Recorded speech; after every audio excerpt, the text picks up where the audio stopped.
Hello आप सभी का बहुत बहुत नमस्कार। तो कैसे हैं आप सभी लोग? मुझे उम्मीद है आप सभी बहुत बढ़िया और बहुत अच्छे होंगे और अपने जीएनएम नर्सिंग एंट्रेंस एग्जामिनेशन 2024 की बहुत ही अच्छी तरीके से करेंगे।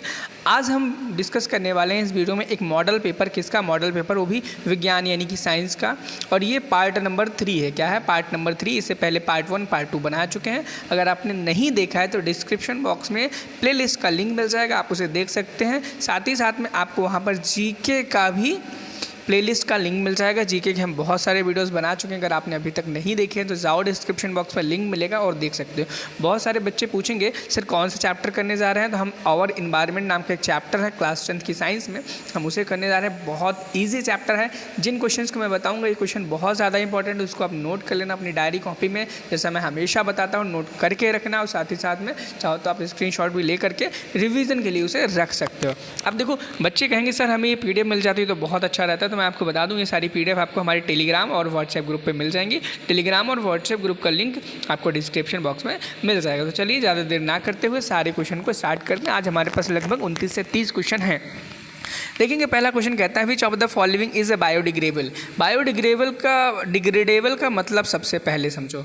बायोडिग्रेडेबल का मतलब होता है कोई ऐसा पदार्थ, क्या ऐसी पदार्थ जिसे हम मिट्टी के अंदर गाड़ देते हैं, क्या मिट्टी के अंदर ज़मीन के अंदर गाड़ देते हैं या फेंक भी देते हैं तो अपने आप नष्ट हो जाती है। क्या नष्ट अपने आप नहीं होती है, उसे बैक्टीरिया फंजाई के द्वारा खा लिया जाता है और उसे मिट्टी में मिला दिया जाता है। यानी कि आपसे पूछा गया इनमें से ऐसी कौन सी चीज़ है जो बायोडिग्रेडेबल है, यानी कि अगर हम उसे मिट्टी में मिला देते हैं, मिट्टी में गाड़ देते हैं तो धीरे धीरे वो खत्म हो जाते हैं। क्या वो प्लास्टिक का मग को अगर हम गाड़ दें ऐसा होता है? क्या वो चमड़े की बेल्ट को हम गाड़ दें तो ऐसा होगा? चांदी की पन्नी को गाड़ दें तो ऐसा होगा? क्या वो लोहे की कील है? क्या लोहे की कील खत्म हो जाएगी? तो ध्यान रखना, आप खुद समझदार होंगे। लेदर की बेल्ट, क्योंकि देखो जो भी चीज़ें कार्बन से बनी होंगी मिल करके, ठीक है, वो सारी की सारी चीज़ें, जैसे कि लेदर बेल्ट है, ठीक है, जो कि ह्यूमन की स्किन का या किसी भी एनिमल की स्किन का हो सकता है। अगर उसे हम ज़मीन में गाड़ देते हैं, आप खुद देखेंगे अगर आपके पास कोई भी बेल्ट है, उसे अगर आप ज़मीन में गाड़ दो 1-2 महीने बाद वो गायब हो जाएगी, खत्म हो जाएगी, मिट्टी बन जाएगी। क्या बन जाएगी? मिट्टी बन जाएगी। तो इस प्रश्न का सही उत्तर क्या हो जाएगा? ऑप्शन नंबर बी, जिसे हम कहेंगे बेल्ट।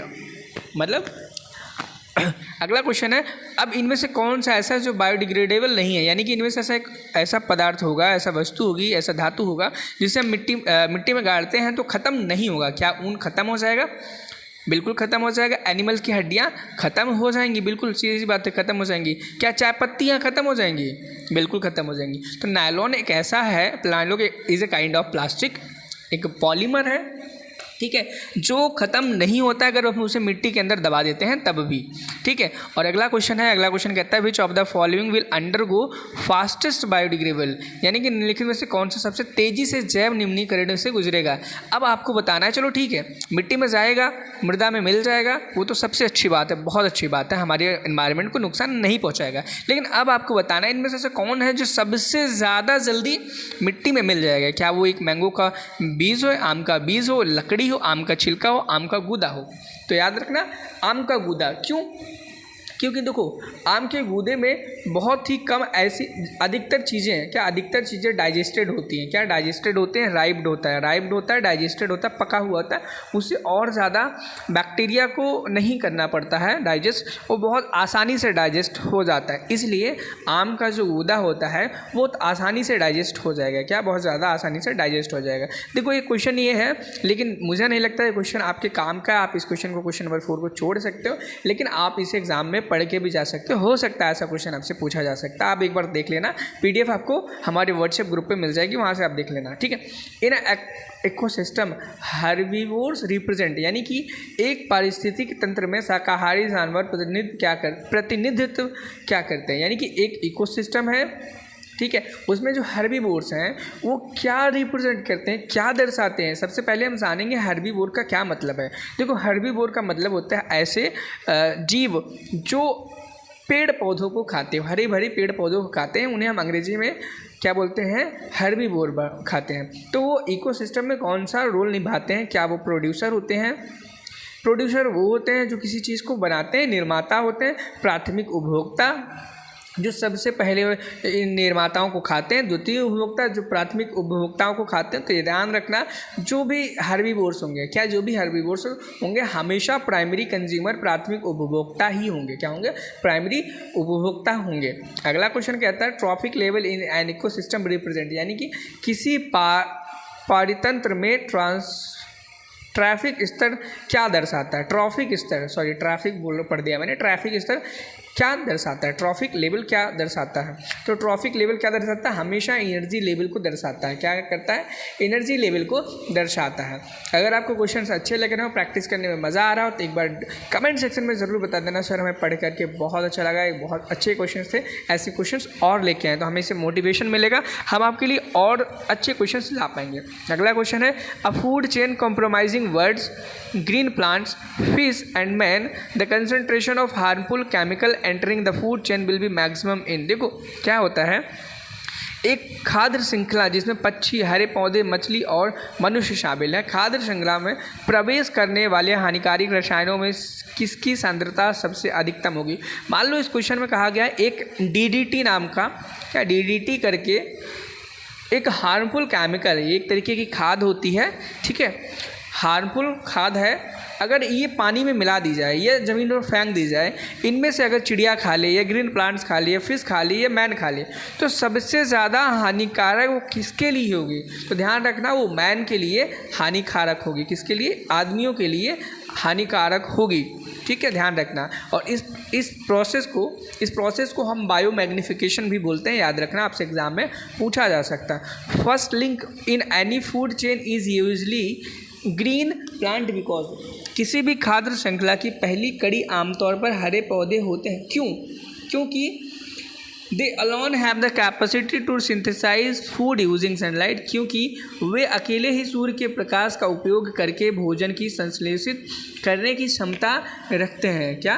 प्रकाश संश्लेषण के द्वारा खाना बनाने की क्षमता वो खुद में खुद रखते हैं। क्वेश्चन नंबर 9 कहता है कि which of the following statement about food chain and energy flow through ecosystem is false, यानी कि पारिस्थितिकी तंत्र में माध्यम से खाद्य श्रृंखला और ऊर्जा प्रवाह के बारे में लिखित में से कौन सा कथन गलत है? अगर आप यहाँ देखेंगे, फूड वेब्स इंक्लूड टू और मोड फूड चेन्स, बिल्कुल सही बात है। फूड वेब हम उसे तब कहते हैं जब दो या दो से फूड चेन्स आपस में पार्टिसिपेट करें, मर्ज हो जाएं, तब हम उसे फूड वेब कहने लगते हैं। क्या कहते हैं? फूड वेब कहने लगते हैं।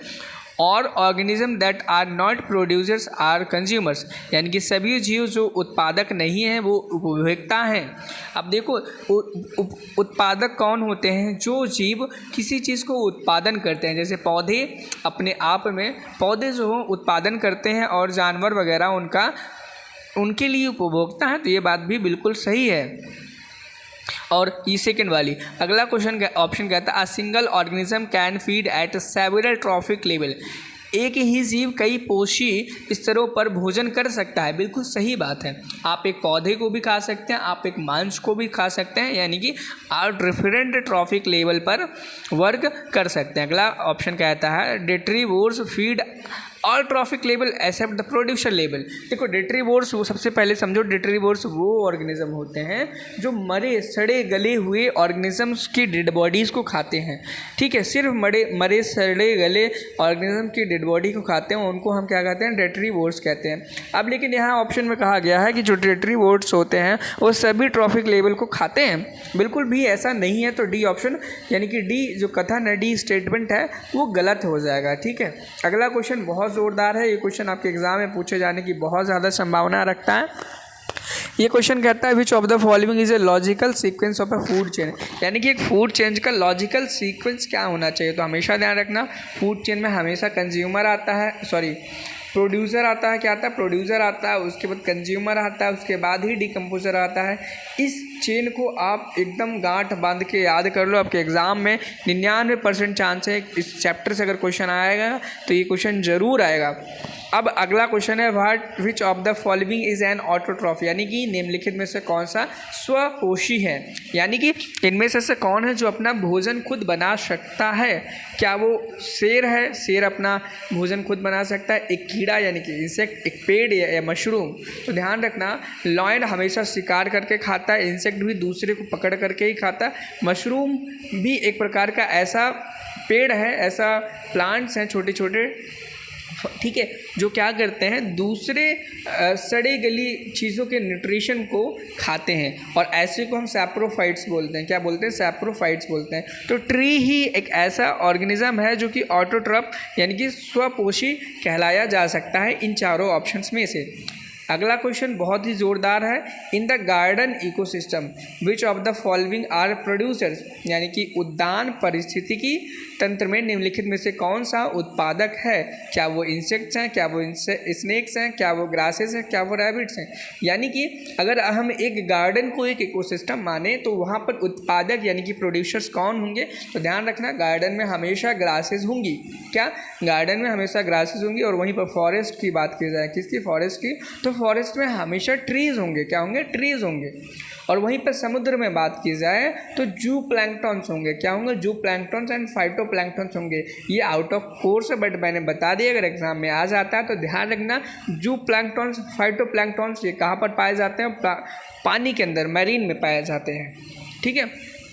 अगला क्वेश्चन कहता है which of the following is an artificial ecosystem, यानी कि निम्नलिखित में से कौन सा एक कृत्रिम पारिस्थितिकी तंत्र है। और जो कि एनसीईआरटी एग्जाम्पलर्स का प्रॉब्लम है, थोड़ा सा बच्चों के लिए हार्ड हो सकता है। यानी कि देखो इकोसिस्टम वही होता है जहाँ पर बहुत सारे ऑर्गेनिजम्स, बहुत सारे इन्वायरमेंट रहते हों मिलजुल करके। तो क्या वो पॉन्ड में होता है। और आर्टिफिशियल बताना है जो कि ह्यूमन द्वारा बनाया गया हो। क्या वो एक तालाब है? तालाब ह्यूमन द्वारा भी बनाया जाता है, बिल्कुल सही बात है। लेकिन मोस्ट ऑफ द जो तालाब होते हैं वो हमेशा क्या होते हैं? बाय नेचर ही बनाए जाते हैं। क्या होते हैं? बाय नेचर ही बनाए गए होते हैं। ठीक है। अगला ऑप्शन कहता है क्रॉप फील्ड। क्या कहता है? Crop field. क्या क्रॉप फील्ड ह्यूमन द्वारा बनाया जाता है? क्या खेती ह्यूमन करते हैं या नेचुरली खेती हो जाती है? या फिर फॉरेस्ट ह्यूमन्स लगाते हैं या अपने आप फॉरेस्ट उग जाता है? तो सिर्फ खेती ही ऐसी है, फसल क्षेत्र ही ऐसी, क्रॉप फील्ड ही ऐसा ऑप्शन है जो ह्यूमन द्वारा किया जाता है, बाकी नेचर के द्वारा अपने आप कर दिया जाता है। अगला क्वेश्चन कहता है कि एन इकोसिस्टम इंक्लूड्स, यानी कि इकोसिस्टम क्या इंक्लूड करता है? All living organism, non living organism, both living and non living organism. तो बिल्कुल सही बात है, ऑप्शन नंबर सी आपका करेक्ट हो जाएगा। इकोसिस्टम में हमेशा क्या? इकोसिस्टम में लिविंग प्लस नॉन लिविंग दोनों टाइप के ऑर्गेनिजम्स हमेशा आते हैं। क्वेश्चन नंबर 15 देखेंगे। क्वेश्चन आपके लिए नहीं है, आप इस क्वेश्चन को छोड़ सकते हैं। ठीक है। अगला क्वेश्चन कहता है, ये भी बहुत इंपॉर्टेंट क्वेश्चन है, which group of organisms are not constitutes of food chain, यानी कि इनमें से ऐसा कौन सा जीव है जो कि फूड चेन का हिस्सा नहीं है। क्या एक घास फूड चेन का हिस्सा होती है? जी बिल्कुल होती है। क्या एक शेर फूड चेन का हिस्सा होता है? बिल्कुल होता है। क्या एक खरगोश होता है? बिल्कुल होता है। वहीं पर देखेंगे प्लैंकटन, देखो थोड़ी देर पहले मैंने बात की थी प्लैंकटन का, और प्लैंकटन भी ऑप्शन में आ गया। मैन भी है, फिश भी है, ग्रासहॉपर भी है, वुल्फ, ग्रास, स्नेक, टाइगर ये नहीं है। क्या ये नहीं है? तो ये आंसर इसका ऑप्शन राइट वाला हो जाएगा कि भैया ये फूड चेन के कंस्टिट्यूएंट्स नहीं हैं। ठीक है। अगला क्वेश्चन नंबर 17 देखेंगे। क्वेश्चन नंबर 17 कहता है if a grasshopper is eaten by a frog, यानी कि एक ग्रास हॉपर को, एक क्या कहते टिड्डे को एक मेंढक अगर खा लेता है, then the energy transfer will be from, यानी कि अगर एक टिड्डे को एक मेंढक खा लेता है तो एनर्जी कहाँ से कहाँ ट्रांसफ़र होगी। अब देखो टिड्डा क्या है?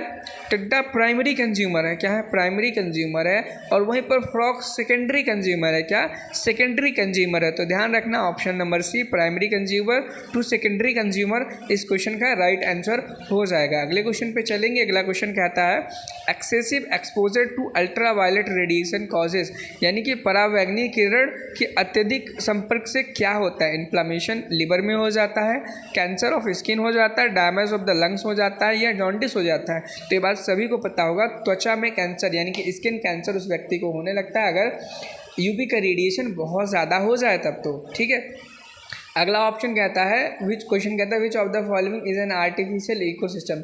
ये क्वेश्चन अभी हम कर चुके हैं, इस क्वेश्चन का राइट आंसर डी हो जाएगा, आपको पता होगा। क्वेश्चन नंबर 20 कहता है कि acid rain is caused by the oxide of, यानी कि अम्लीय वर्षा किस ऑक्साइड के कारण होती है। तो ध्यान देना, हमेशा देखो सल्फर डाइऑक्साइड और नाइट्रोजन ऑक्साइड, आप इसे सॉक्स और नॉक्स नाम से याद रख सकते हैं। क्या? SOx and NOx. SO2 X की वैल्यू 2 आ जाएगी यहाँ पे हमेशा, SO2 एंड NO2 की वजह से हमेशा होती है, इसे सल्फर एंड नाइट्रोजन डाइऑक्साइड बोलेंगे। ऑप्शन नंबर 20 का डी ऑप्शन करेक्ट हो जाएगा। अम्लीय वर्षा यानी कि आसमान से अम्लों की बारिश होना, उसे हम एसिड रेन कहते हैं, जिसमें सल्फर और नाइट्रोजन मेन कंपोनेंट होते हैं। क्वेश्चन नंबर 21 कहता है which of the following is a biodegradable. ये क्वेश्चन हम बहुत पहले कर चुके हैं, इनमें से ऐसा कौन है जो बायोडिग्रेडेबल है? क्या एल्यूमिनियम का एक जो कैन आता है जिसमें आप पेप्सी पीते हो, क्या बायोडिग्रेडेबल है? बिल्कुल भी नहीं है। क्या पॉलीबैग पॉलीथीन जिसमें आप सब्जी लेके आते हो बाजार से, दुकान से, क्या वो बायोडिग्रेडेबल है? नहीं है। DDT बिल्कुल भी नहीं है। काऊ डंग यानी कि गाय का जो गोबर है वो हमेशा बायोडिग्रेडेबल होता है। क्या होता है? बायोडिग्रेडेबल होता है। अगला क्वेश्चन कहता है which of the following is an abiotic component of in ecosystem, यानी कि निम्नलिखित में से कौन सा पारिस्थितिकी तंत्र का अजैविक घटन है? क्या देखना? ह्यूमस। बाकी सब क्या है? बायोटिक है। बायोटिक मतलब जीवित। ठीक है। अगला क्वेश्चन कहता है which of the following pairs belong to the category of primary consumer, यानी कि इनमें से ऐसा कौन सा ऑप्शन है जो प्राइमरी कंज्यूमर से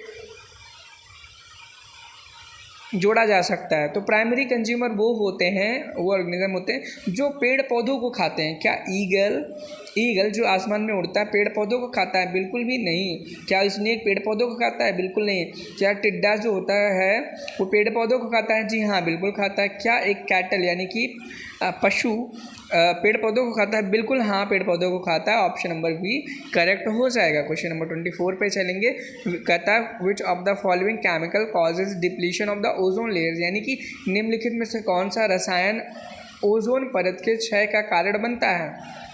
तो याद रखना, क्लोरोफ्लोरो जो कार्बन्स होते हैं हमेशा ओजोन लेयर के डिप्लीशन का कारण बनते हैं। आज का लास्ट क्वेश्चन करेंगे, क्वेश्चन नंबर 25। क्वेश्चन नंबर 25 कहता है in a food chain the third trophic level is always occupied by, यानी कि फूड चेन में खाद्य श्रृंखला में तीसरे पोषक स्तर पर सदैव कौन रहता है? क्या वो हार्बीवोर होता है? क्या कार्निवोर होता है? क्या वो डिकम्पोजर होता है? तो बिल्कुल ध्यान रखना, वो डिकम्पोजर होता है। क्या? डिकम्पोजर होता है। बाकी बचे हुए 4 क्वेश्चन 26, 27, 28, 29, ये 4 के 4 ही क्वेश्चंस आपको होमवर्क में मैंने दिए हैं। इन क्वेश्चंस को करना है और व्हाट्सएप ग्रुप में आपको आकर के हमें बताना है कि सर आपके द्वारा दिए गए जितने भी क्वेश्चन थे, 4 दिए थे आपने, 4 के चारों हमने कर लिए हैं और चारों के आंसर आपको अपना नाम क्वेश्चन नंबर ऑप्शन नंबर दे करके भेजना है। हम आपको बताएंगे आंसर आपका सही है या नहीं है। साथ ही साथ में अगर चैनल को आपने सब्सक्राइब ना किया तो चैनल को सब्सक्राइब कर लें। व्हाट्सएप ग्रुप का लिंक डिस्क्रिप्शन बॉक्स में मिल जाएगा। जीके की प्लेलिस्ट डिस्क्रिप्शन बॉक्स में मिल जाएगी। साइंस की प्लेलिस्ट डिस्क्रिप्शन बॉक्स में मिल जाएगी। मैं इस चैनल पर मिल जाऊँगा, तो चैनल को सब्सक्राइब कर लो। तो मिलते हैं नेक्स्ट वीडियो में। Thank you, have a nice day.